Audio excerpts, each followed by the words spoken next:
विमल, पोलो, जोबा केसरी, हर पल मनाओ केसरी त्योहार। आज आप ही से दरअसल शुरू कर लेती हूँ। 17 करोड़ मुसलमानों की घर वापसी संविधान के कौन से अनुच्छेद के तहत? मोहन भागवत कह रहे हैं भाई सबको हिंदू बनाना है क्योंकि सारे हिंदू हैं। ये अरब से थोड़े ही आए हैं ये सारे मुसलमान। हमसे कह रही हैं मनोज राजन प्लीज। असल में क्या है, आवाज बात ये भी कही है कि धर्म परिवर्तन पर। मेरी आवाज आ रही है आपको? Audible please carry on. Yes.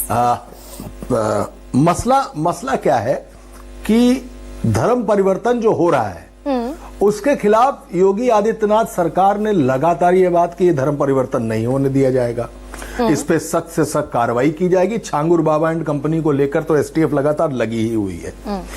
ऊपर से जब उत्तर प्रदेश में कोई मोहन भागवत आते हैं या कोई नरेंद्र मोदी आते हैं, ये जब भी आते हैं तो उत्तर प्रदेश की एक तासीर है। वो तासीर इसलिए नजर आती है क्योंकि उत्तर प्रदेश भारतीय जनता पार्टी का इंडक्शन प्रोविंस है। यहीं पर वो बाबरी मस्जिद थी, यहीं पर वो राम मंदिर है जिससे भारतीय जनता पार्टी सत्ता में आई और सत्ता में आने के बाद अब लगातार सत्ता में है। तो यहां पे आते ही अचानक मोहन भागवत को ये याद आया कि घर वापसी की जाएगी 17 करोड़ से ज्यादा मुसलमानों की।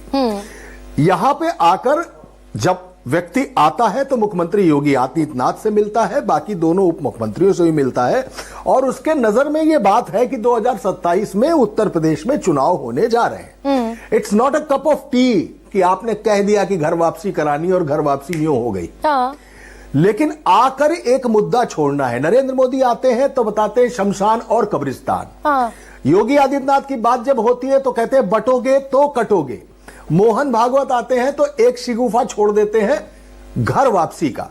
तो ये उत्तर प्रदेश में जब भी कोई भी नेता आएगा, कोई भी संघ प्रमुख आएगा या उसके अन्य पदाधिकारी आएंगे तो वो आकर यहां की तासीर के हिसाब से बोलना शुरू करते हैं और वो तासीर तब और गर्म होती है जब चुनावी चौखट पर पूरा प्रदेश खड़ा हुआ हो। नहीं, लेकिन इसको चुनावी बयान कहकर मनोज ये आप बिल्कुल दुरुस्त कह रहे हैं भाई, तासीर भांप ली और तासीर के हिसाब से बयान दे दिया।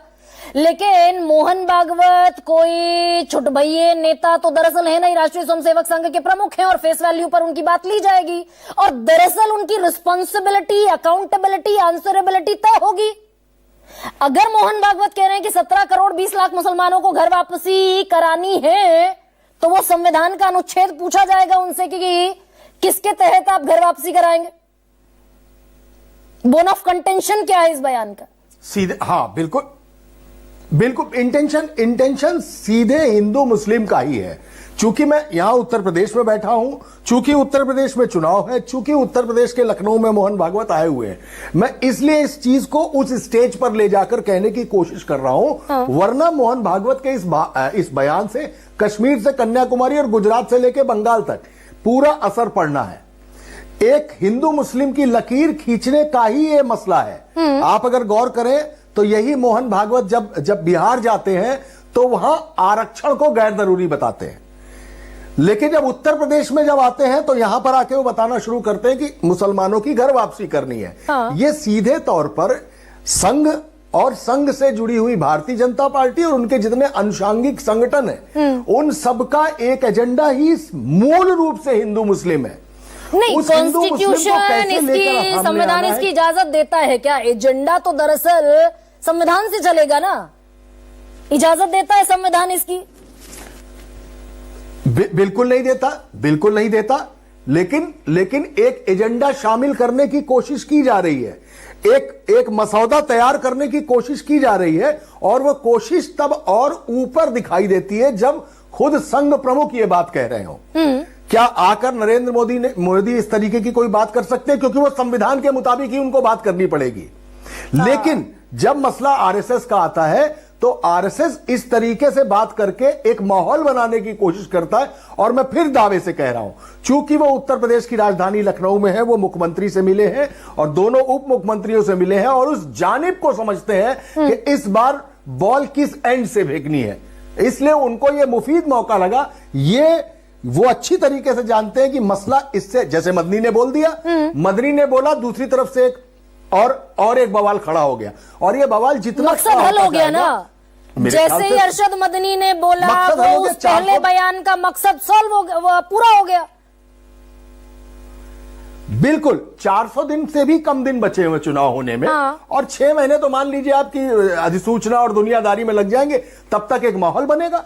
उस माहौल की बुनियाद आज मोहन भागवत ने रख दी, जो कि योगी आदित्यनाथ को सूट करती है। नहीं, ये दरअसल आसाम में भी ना ये लकीर तो फिर बहुत आगे जाती है। मनोज राजेंद्र त्रिपाठी भाई, हिमंता बिस्वा शर्मा, आप कह रहे हैं प्रधानमंत्री नरेंद्र मोदी नहीं बोल सकते, Himanta Biswa Sharma being on a constitutional post, वो दरअसल निशाना साधते पॉइंट ब्लैंक से दिखाई देते हैं, एक दाढ़ी वाला, एक मुसलमान टोपी वाला, और सुप्रीम कोर्ट उसको सुनने से मना कर देता है। बिल्कुल बिल्कुल बिल्कुल सुनने से मना कर देता है। मैं आपको वही बात बताने जा रहा हूं कि लगातार इधर या तो यूजीसी पर झंझट चल रहा है, या जातियों का एक नया मसला आ गया, या जातिगत जनगणना को लेकर बात चल रही है, और केंद्र सरकार उसी पे लगी हुई है। लेकिन अभी मुश्किल से 10 या 12 दिन पुरानी बात है जब योगी आदित्यनाथ ने बाकायदा तौर पर यह साफ बात कही कि उर्दू कठमुल्लों की भाषा है और बाबरी कभी बना नहीं पाओगे। तो आप आप देख लीजिए कि उस फूस के ढेर में लगातार एक माचिस दिखाने की कोशिश लगातार की जा रही है। तो वो कठमुल्ले जिनको कठमुल्ला कहा जा रहा है, वो कठमुल्ले भाई मोहन भागवत की जबान में तो मनोज राजेंद्र त्रिपाठी, वो सारे कठमुल्ले भी हिंदू हैं। हाँ बिल्कुल, वो हिंदू ही है, तो वो हिंदू ही है, और उन्हीं को वापस लाने की बात चल रही है। तो वही वो कठमुल्ले हो जाते हैं सुविधा से, और फिर सुविधा से हिंदू हो जाते हैं। आती हूँ मनोज राजेंद्र त्रिपाठी, तो दरअसल